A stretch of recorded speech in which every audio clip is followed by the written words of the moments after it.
I like the vibe here. It's very calm. I like that. I like calm.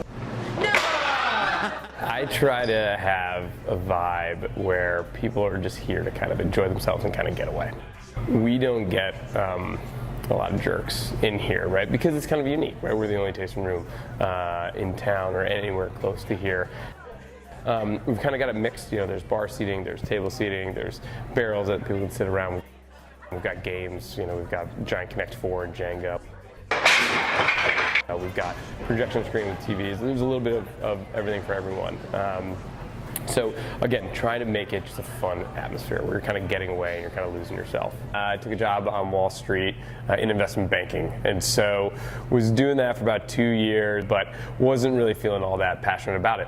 And decided to leave my job, went on a trip for 15 weeks to kind of clear my head with my now wife. So came up with a concept for this company that stood for something in my first company, and it was this beer idea because I thought it was something that I could understand and wrap my head around. And so I literally on a train ride sat there, writing down everything that I knew about beer and got to names, and I wrote down Right Light and Delight Light, too cheesy, and then wrote the name Half Full and thought, hey, there it is. Like I could create a company that I could be passionate about that stood for pursuing your passions, and really kind of make that my life's journey.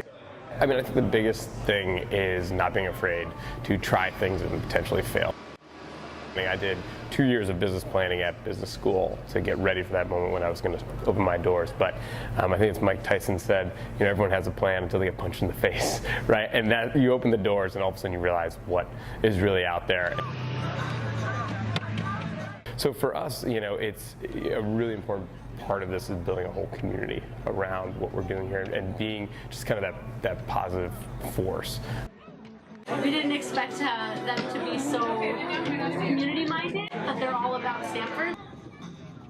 So, you know, a lot of people sit there and they daydream and they think about what they want to do. We want to be kind of an example of someone who's just a normal person who's just willing to work hard and willing to kind of risk a little to go achieve something. So we try to serve as an example of what happens when you're a dreamer turned doer, with the hopes that that will rub off on others.